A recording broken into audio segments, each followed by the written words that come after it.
Welcome back. Right, now let us create our first campaign. So without further ado, let's go to this massive call to action button, the biggest button you can see on this screen.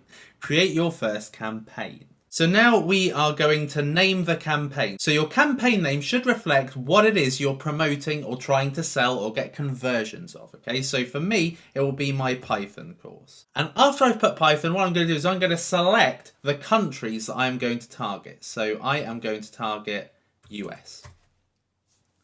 Now what you can also do is you can put some more details. It all depends on your system for naming a campaign, and you'll develop your own in time. Mine is always to put the product name and the country I'm targeting, because those are the highest level details. But what you can do is you can put, is it on my Udemy site, or is it on my Supoman website, or you can also put, the date that you're doing this, and today is actually Valentine's Day, so I'm going to put 14th of February 2017. It all really depends on what you want it to display for you. But if you go into change history, you will see when you started it anyway, so it's not exactly that important. So Python US is what I'm going to call it.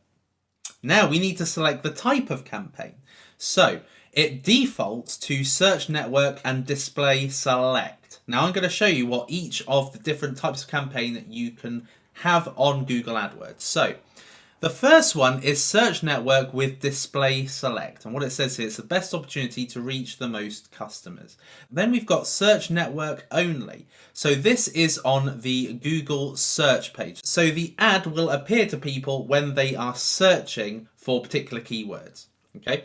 Then we've got display network only, and this is Google's network of partner websites. So sometimes if you go to a website, let's say to a news website, or if you go to a product website that has Google AdWords enabled so people can display adverts on their website, this is where you're going to be found.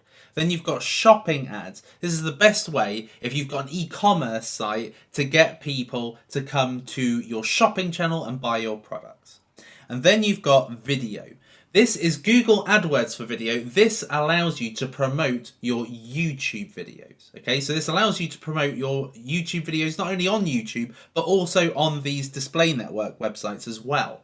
And then we've got a universal app campaign, which is for apps. If you are promoting an app and you want to promote it, let's say on the search network, the display network, and also on YouTube, this is what you can use for that. So if you've got, let's say, for instance, you've probably seen Clash of Clans or you've seen Mobile Strike all over the place, that was probably a universal app campaign.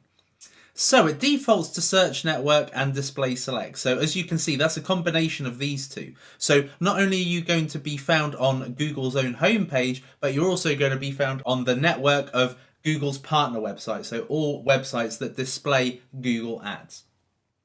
Now, what I'm going to say to you is that probably the best and most efficient is the search network, because display only means that you could appear randomly on any website where somebody is looking or browsing for something completely different from your product. So it ruins the effectiveness. So I am going to put search network, and then it gives you some more options. So firstly is the standard keyword targeted text ads showing on Google search results. So keyword targeted is the key phrase here. You select certain keywords that enables your ad to be shown, and then you leave the rest in Google's hands.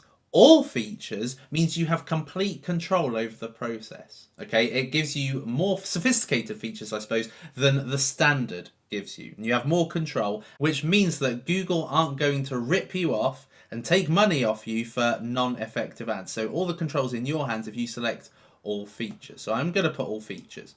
Now you've also got here mobile app install. So these ads encourage people to download your app. Mobile app engagement encourages actions within your app, so people to do certain functions within the app.